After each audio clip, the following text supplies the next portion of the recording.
Hi guys, Mac here. Haven't done many videos recently because I've just got back from spending a month in Australia and a few weeks in Singapore and Hong Kong. So if you're interested in those, the travel videos for those will be coming to my travel playlist shortly. I've also got some new tech coming, so there's a review of the 16-inch MacBook Pro. I know I'm a little bit late with that, and I did that on purpose because I like to show the real world performance of a unit in use rather than, just straight out benchmarks and all that good stuff. So that's coming shortly. I've also got reviews of the Sony RX100 Mark VII and the Sony A7R Mark IV coming. So if you're interested in the views of those cameras from somebody who's not particularly good at photography or videography, come back and they'll be there soon.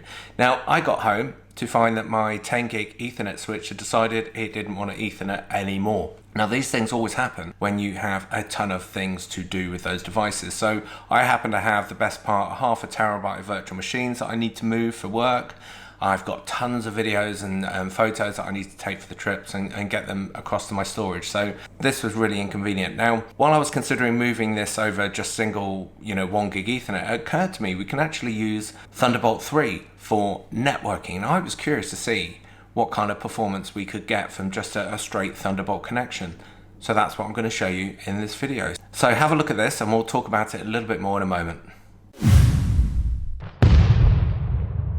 So here we are on my iMac Pro. So just to show you the network setup on this machine, you'll see that I have an aggregated connection there of 2 gigabit connections. If we look at that, you'll see that there's 2. Now, aggregated connections, they don't give me 2 gigabits throughput. What they do though is allow me to deliver more to multiple devices. So I'm not going to get into that in any great detail on this video, but for this particular test, let's have a look and see how long it takes me to transfer a decent sized virtual machine over gigabit Ethernet. And what I'm going to do this, I'm just going to connect to my 16-inch 2019 MacBook Pro, and I'm going to connect to the virtual machines share there.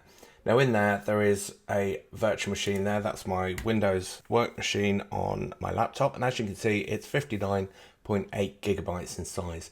So let's see how long that takes to copy across to my iMac Pro. I'm just going to put it on the desktop there.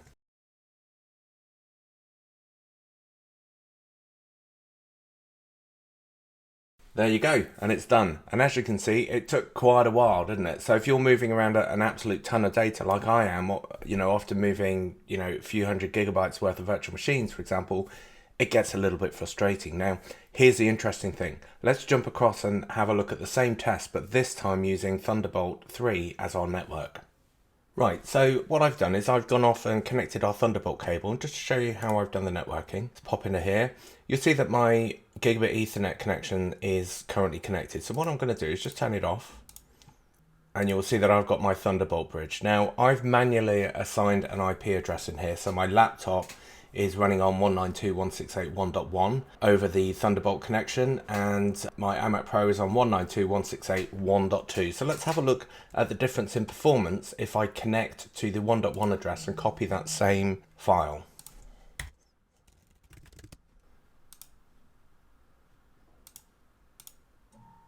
So here we are with our virtual machine share, exactly the same as before, but this time I'm connected over Thunderbolt because my other network connections are turned off. So let's copy it this time and we'll see how long it takes.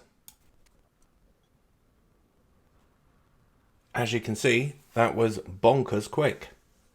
And there you go. I told you it was quite impressive, didn't I? Now, in terms of performance, it's very similar to my 10 gig Ethernet setup. Well, it was until it blew up. So I've managed to shift all my data and do it very, very quickly. It's also incredibly cheap and easy to do. As long as you've got 2 Thunderbolt equipped PCs, then you can connect them up just using a straightforward Thunderbolt cable. You do need the right kind of cable though. You can't use the power cable, for example, from Apple MacBooks. They don't seem to work, they don't transfer data. And of course, you also need to make sure that the source and destinations that you're copying to and from are fast enough to take advantage of that extra bandwidth. Because of course, if you're trying to copy from an old spinning drive, for example, you're not going to get the benefit of those connections. If you do need to shift a lot of data, it's a quick and simple way to do it. One thing I've been considering as well is I was not far off hitting the button on a 10 gig update to my Synology NAS, which is not cheap, and it's also a bit of a pain to do.